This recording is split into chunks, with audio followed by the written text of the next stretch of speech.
training program. Kutch Institute for Regulation and Competition was founded in 2008 by Pradeep Mehta with the mission to be a center of excellence on regulatory and competition issues. CIRC is uniquely positioned in providing capacity building program, research, advisory, and advocacy, primarily focused on economic regulation and competition policy and law and infrastructure sectors with an objective of reaching out to the target audience in India and other developing countries in Asia and Africa. Since its inception, CIRC has been taking several training programs, seminars, and public lectures on competition policy and law in India and abroad, and offers online courses as well. The Institute has also made cerebral contribution in the work of High-Level Committee on National Competition Policy.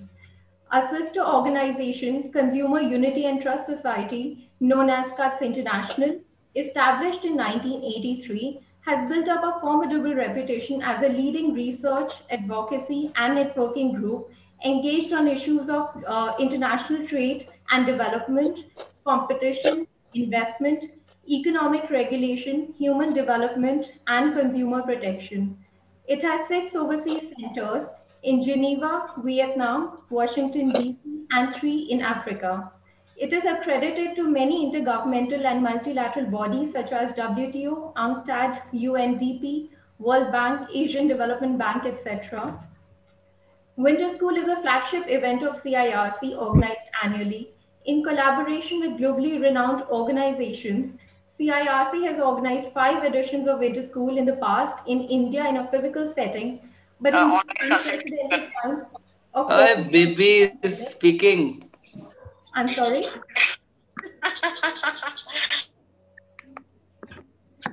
We'll request everyone to put or the administration should put it on mute for everyone. But in these unprecedented times of COVID-19 pandemic, we have taken it to a virtual mode, and in a way it has been a blessing in disguise as this has enabled us to bring in more global experts in the field of competition law as well as participants. This course is especially designed to enhance the understanding, application, and appreciation of the interconnection between economics and competition law. The knowledge acquired through this winter school will be relevant regardless of the jurisdiction in which you work.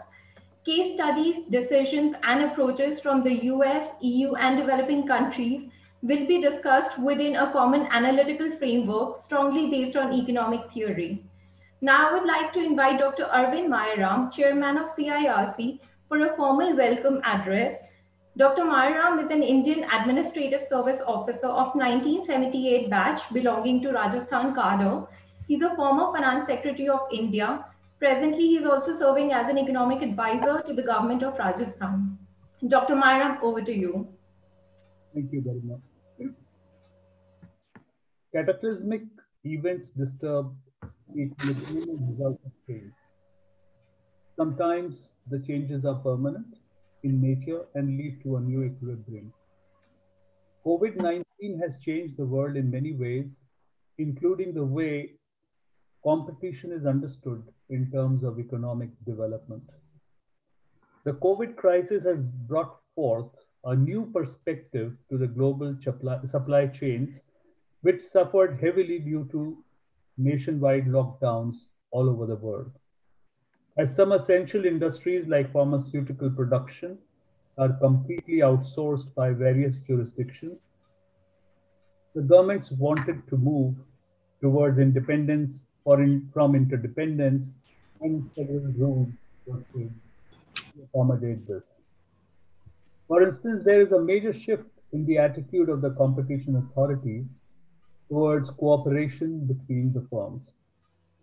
There were sudden price spikes for essential commodities as the markets failed to meet the demand instantaneously of the new essential commodities like masks, sanitizers, and even, it appears, toilet paper. Price gauging due to inefficient allocation of resources became a major issue. Therefore, while it was strictly prohibited before the COVID crisis, the authorities, while recognizing the need for certain level of cooperation between the firms and are now concerned with differentiating between the positive firm cooperation and the negative firm cooperation. Exponential growth in digital economy also has been a game changer. Digital economy, which was ready on the rise even before the COVID crisis, grew by leaps and bounds this year. There was already a big debate going on how to effectively regulate the digital landscape, which is so prone to tipping. This has taken on great urgency now. US with its Senate hearings of the big tech companies and the European Union with its Digital Act package are taking a lead on this front, but all the competition authorities need to put in place effective policies and legislations to protect the interests of the consumers in the long run. Several industries like food, healthcare, and retail, which were heavily under stress during this period, and as a result, concentration in these markets have happened by vertical and horizontal consolidation. Smaller players and new entries in the market need protection from going bankrupt or being acquired. This would continue to be an area of serious concern for some time to come. Keeping in mind the whirlwind of changes that have taken place this year, it is imperative to reintroduce ourselves to economics of competition law in a completely new paradigm. Exchanging thoughts and ideas with people involved at various levels of competition enforcement from diverse jurisdictions is going to be highly valuable and beneficial, which this platform seeks to provide. We have a very high-powered panel of speakers consisting of globally eminent speakers.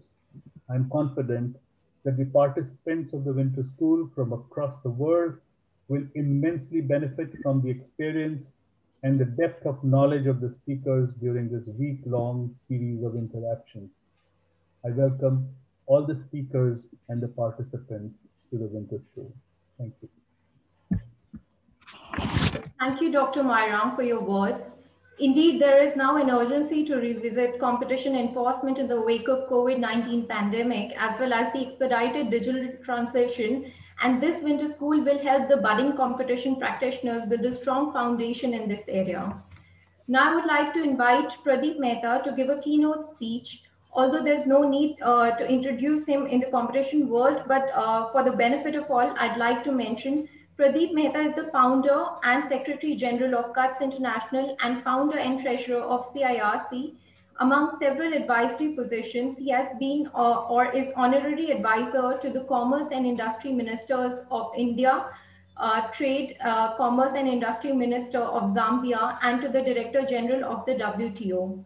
Under his vision and guidance, CUTS and CIRC have done tremendous work in the field of competition and consumer protection. Over to you, Mr. Mehta. Thank you, Garima, and thank you, Arvind, for inviting me to speak at this particular event, which is something which we had, as was pointed out by Garima. The Institute was established with the purpose of strengthening knowledge, strengthening capacity, and enhancing knowledge. And so what we are doing in this particular event is to enhance knowledge as well as strengthen capacity. And personally, I'm also thankful to the excellent faculty who have agreed to teach. Fortunately, being virtual, it is not so difficult now as compared to what used to happen in the past because of travel schedules, etc., etc. These are the sort of upsides of virtual interaction, as it were. Now, Arvind has spoken about various dimensions of competition policy, and particularly in the modern era of both. Let me just flag two dimensions of what he spoke about, and which is so important for us to understand. One is COVID-19, and the other, of course, is digital economy. Now, both are things which are totally new in our world. Not that digital economy is as new as COVID-19, but the fact is that all of them have their own of economic governance, competition policy, as well as our own, the various laws and regulations that exist to govern them. For example, when we talk in terms of COVID-19 and competition, this is something which I'm sure you'll hear Frederick Jenny speak about in a more lucid manner than I could. But recent discussions I've had is that how do competition authorities deal with the kind of situation which emerges as a result of economic downturn? Many countries are facing very bad times, including India. Secondly, another aspect which has cropped up in our discussions on COVID-19 is the availability of medical medicines and medical devices, vaccines, etc., without the sort of the hanging rope, as it were, of the intellectual property rights which have emerged from the WTO agreement signed by governments in 1984 and came into being. Now, these are issues which are still being debated, and we hope that as we roll out in future that economic sense will prevail upon policymakers to ensure that this happens. Now, in terms of digital economy, there are many things which are still beyond our comprehension, as it were. Algorithms are something. And one classic case which has been discussed quite often is when algorithms are colluding, is it a human intervention? It is not a human intervention. It's a mechanical, it's kind of an intervention done by two robots, as it were. How do you deal with that? But that, again, I leave it to our faculty to speak about. Now, let me go back into the history of competition law and policy around the world as to why it came about, why was it necessary to do so, and what is the kind of historical background to it. Even in a country like India, in the year 300 before Common Era, or what is also used to be called BC, Chanakya, the famous economist, the famous political economist, spoke about cartels.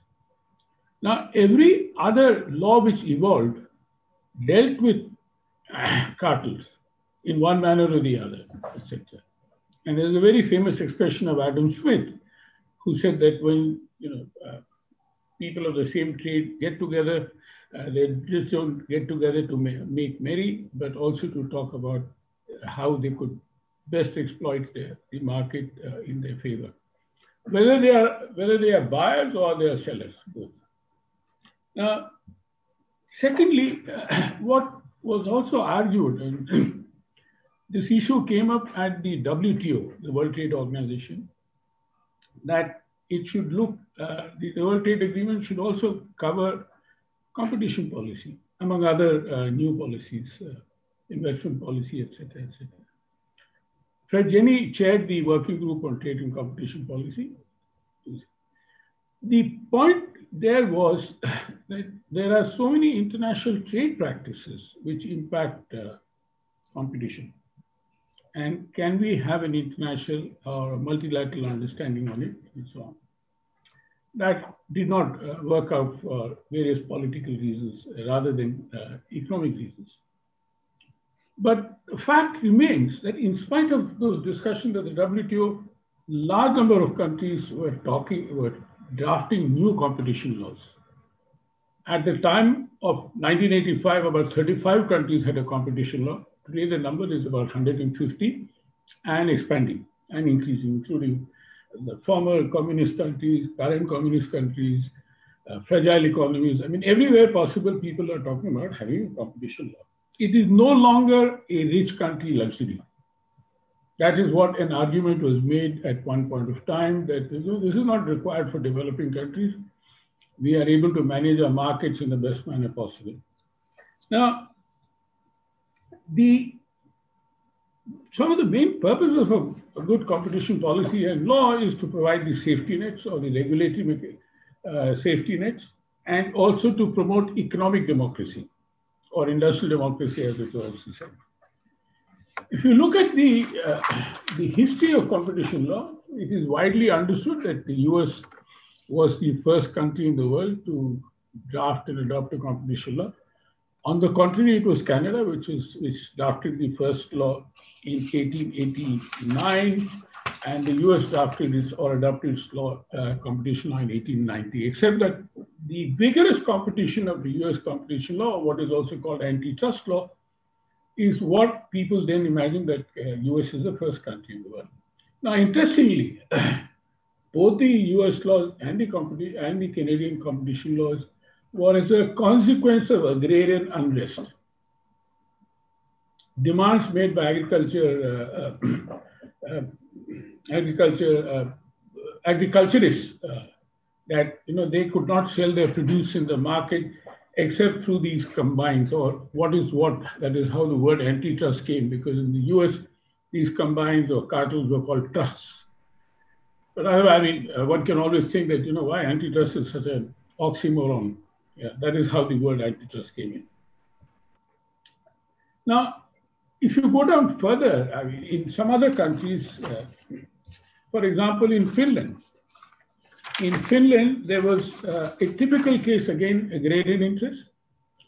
Timber producers were being sort of boxed in by the timber processors. And the matter went up to a court there.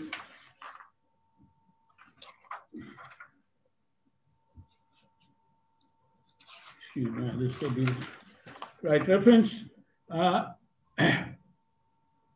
In 1837, the timber processing mill owners colluded to dictate prices and quantities to forest producers.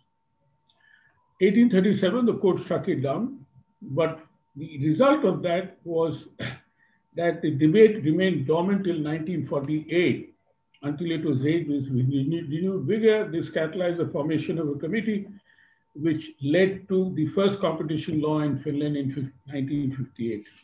In France, the initial foundations of a competition law were laid by the Chapelier Law of 1791, which contained a provision that barred members of the same trade to assemble for the purpose of promoting their common interests. This could mean either purchasing from basic producers or selling to customers. The 1810 Penal Code prohibited any concerted act to manipulate prices that could distort free competition. After tracing the history of the evolution of competition policy and law, it becomes equally important to understand why countries adopt competition laws. And there's a paper that I've written along with another friend, a common friend, Simon Evanet, which has been circulated to all the participants, which I recommend to you highly. Sometimes laws provide for the competition authorities right and responsibility to intervene in other government policies, which promote anti-competitive outcomes. Now, these are usually other policies which do not violate the competition law as such, but violate competition principles. In some, there are explicit provisions in some laws. There are explicit provisions granting the power of intervention to the authority, while in others it is through advocacy provisions where the authority can submit opinions to the government. And usually a right-thinking government would adopt them, would agree to them, unless there is a strong counter-argument that such an anti-competitive provision should exist for a wider public interest. And these are exceptions which can also be made. Now, when we talk in terms of particularly this kind of issue has become very important in former communist countries, particularly USSR and Eastern Europe, etc., where there were a large number of enterprises in the state sector, and which did not, which had never sort of been subjected to competition of any sort, and they had to then face a very typical problem. Even in a country like Holland, and this is not a former communist country, till 1975, cartels were not prohibited. And they were treated as orderly market arrangements, the flower sellers and so on and so forth would sit together in their chamber, a guild or a chamber or an association of producers, and decide what the prices were, etc. In Malaysia, when the competition law came in after much effort, as recently as 10 years ago, the first action they took, again, was against an association of florists, flower sellers, who never thought that what they were doing were wrong, but except that they were making it easy for the customer to know that, look, these are the prices which are fair, quote unquote, and therefore we are not colluding, we are not doing anything which is anti-competitive. And let me go to the larger question of how competition laws started in the world and how does it relate to what happened in the past. Quite often, competition laws were price control laws, whether it was Norway or Kenya or India or Pakistan and many other such countries, including Britain, where price capping was considered to be an important anti-competitive tool to regulate prices. Now, what happened was that not only that, but even size. The India's MRTP Act of 1969 even regulated the size of an enterprise, or the number of goods that they could produce of a type which they were licensed to do. For example, they were allowed to produce 10,000 widgets. They would be penalized if they produced a 10,001 widget, for example. So there was, I mean, this is all command and control economy, as well as the good old ideas about maintaining a regulated market, as it were, rather than a competitive market, without understanding that competitive markets can do better for the economy as well as for the customers and consumers. So there was a whole shift in thinking across the world that big is no longer bad, but the abuse of bigness is bad. Which is, dominance is not bad, but the abuse of dominance is bad, which you hear as we go along this course. Now, how do you determine many of these issues? Earlier, what prevailed was the rule of law. Very black and white, per se rules, etc., etc. But gradually, all competition legislation shifted. And many countries, including India, adopted a second competition law, where it shifted from rule of law to rule of reason. And the big was no longer bad, but it was abuse which was bad. Now, how do you determine many of these issues? Many of these issues for which you require economic analysis. And not just a legal analysis. It's not a simple issue about comma and full stop or semicolon that you could determine whether there was a violation or not. But to go into it in an in-depth manner. And I'm glad that Fred Jenny would be taking the first class where he could postulate these issues more clearly and more vividly than I could. Therefore, I think it is important for me to conclude here and to request you again to participate in this course actively and to the best extent possible. And at the same time, also do reading as far as possible to see as to how we can all together make the world a better place to live in. Thank you. Garima? Over, thank you. Am I in time? Yes. Thank you, Mr. Mehta, for sharing your wisdom and enlightening everyone with the evolution of competition law.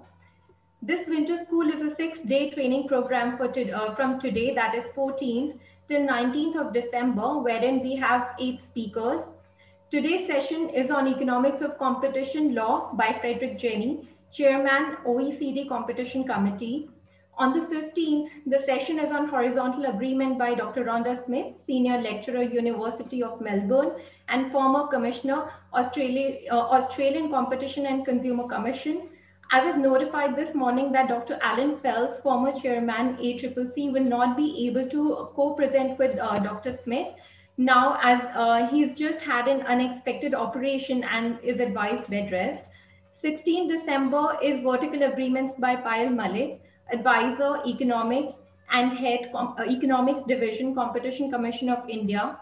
17 December is Abusive Dominance by Dr. Geeta Gauri, former Member, Competition Commission of India, Dr. Gauri is also recovering from COVID and is not in a position to deliver a long lecture. So Neha Malhotra and myself will be co-presenting with Dr. Gauri. 18 December is merger control by Anna Barker, competition expert OECD. And 19 December, which is the last day, is intellectual property and competition by Shubha Ghosh, Crandall Melvin, professor of law, director, Syracuse University, College of Law, New York. Please note that the timings of the session will vary some days as we have speakers from different time zones. If due to your time zone or any other reason, you're not able to attend the live class, you can access the recordings later. You will have a temporary access to all the recordings until 15 January. The presentations will also be circulated after each session. I would like to thank our Chief Operating Officer, Nidhi Maheshwari, for her support in organizing this event, my colleague Bhavi Agarwal for her assistance in coordination, Amit Kumar for the IT arrangements, and our remaining office staff for their support.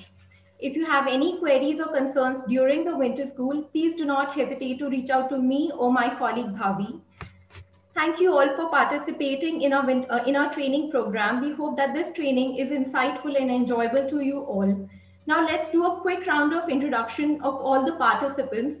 I would call out your names one by one. Please introduce yourself with your profession and affiliation. First is Carlos Enrique Moro Mamani.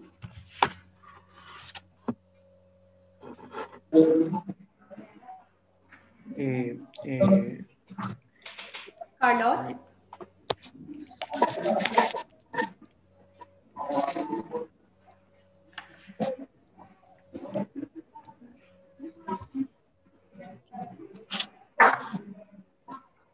All right, moving next, Shreya Singh. Hi, can you hear me? Yes, we can hear, but we can't see. Hi, everybody. I'm a Peruvian lawyer. I work in Intercopy.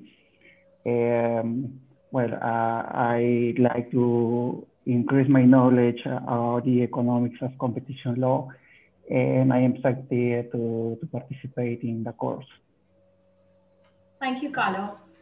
Shreya Singh. Hi, everybody. This is Shreya Singh from AZBN Partners India.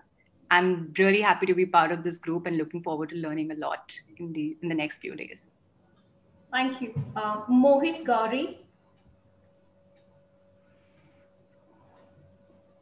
Hi, I'm Mohit. I also work at AZBN Partners India and happy to be here. Thank you. Varun Thakur.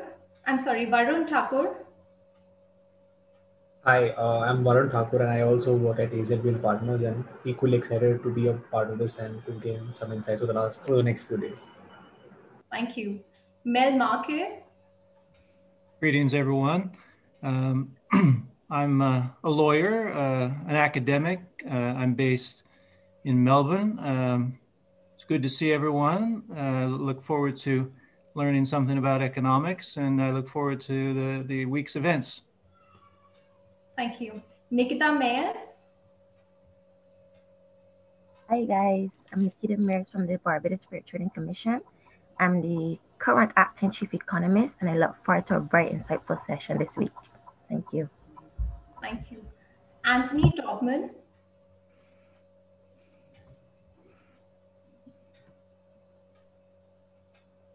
Anthony Topman. Troy Waterman. Hi, Troy Waterman here, Acting Director, Barbados Fair Trading Commission. Looking forward to the sessions. Thank you. Sharvina Bhugun. Hi, I'm Sharvina Bhugun. Can you hear me? Hello? Can you hear me? You're audible, Sharvina. I'm the legal secretary at the Competition Commission of Mauritius. Thank you. Thank you.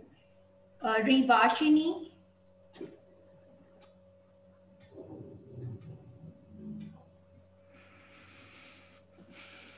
Rivashini Parshuraman. You have to unmute yourself. Sorry. Hi, everybody. I'm Rivashni Paraswaman from the Mergers and Acquisition Department of the Competition Commission of Mauritius. Thank you. Thank you. Yanis Girasu. Hello, I'm a legal research officer of the Competition. Thank you. Siddhant Khitawat.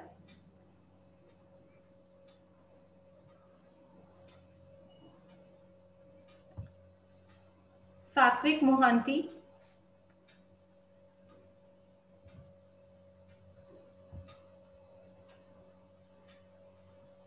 Parth Sehan. Hi everybody, I'm Parth. I work with J Sagar Associates and I'm really looking forward to this session this coming week. Thank you. Thank you. Nripi Jolly.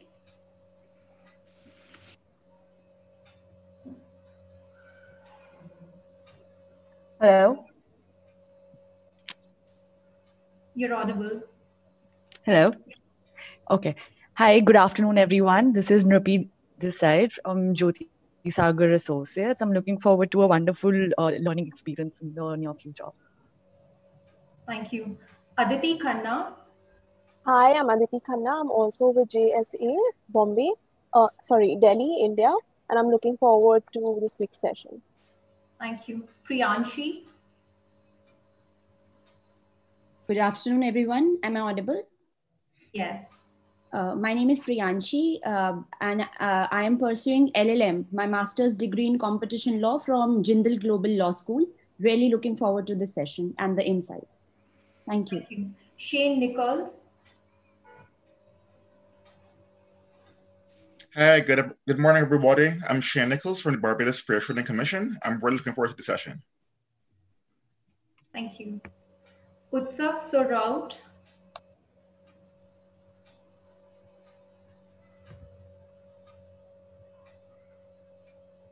Utsav Soraut.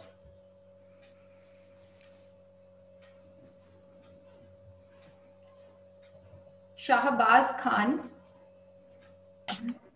Hi, this is Shahbaz from Center for Development of Telematics.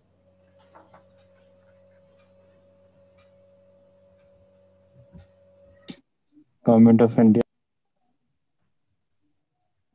Thank you. Juan Pablo Lara. Hi, everybody. My name is Juan Pablo Lara. I work as a lawyer in Costa Rica. I'm very excited about this week's sessions. Thank you. Thank you. Ravi Shyam Madira. Hi, I am Ravi. I am from Jubilant Biosis, Bangalore. I'm the Director, IPR and Legal Department. Thank you. Thank you. Abhishek Nair. Yeah. Hello, am I audible? Yes. Yeah. Hi, everyone. My name is Abhishek Nair. I'm a fourth-year law student from GGS IPO. I'm looking really forward to learn the economics of competition law. Thank you. Ushasi Das.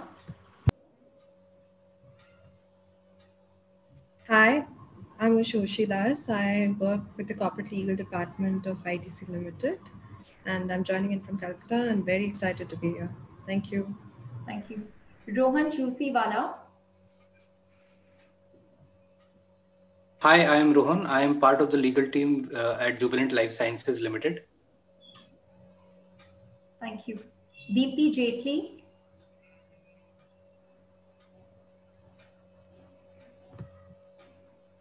Ajay Kumar. Hi all, I'm Ajay Kumar from Jubilant Life Sciences Limited, looking after compliance. Looking forward for an enriching session here. Thank you. Thank you. Leonard Otunye.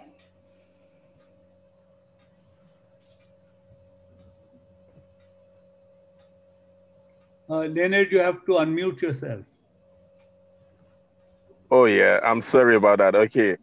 Yeah, my name is Leonard. I'm a lawyer based in Nigeria. I work on trade and competitiveness in Nigeria.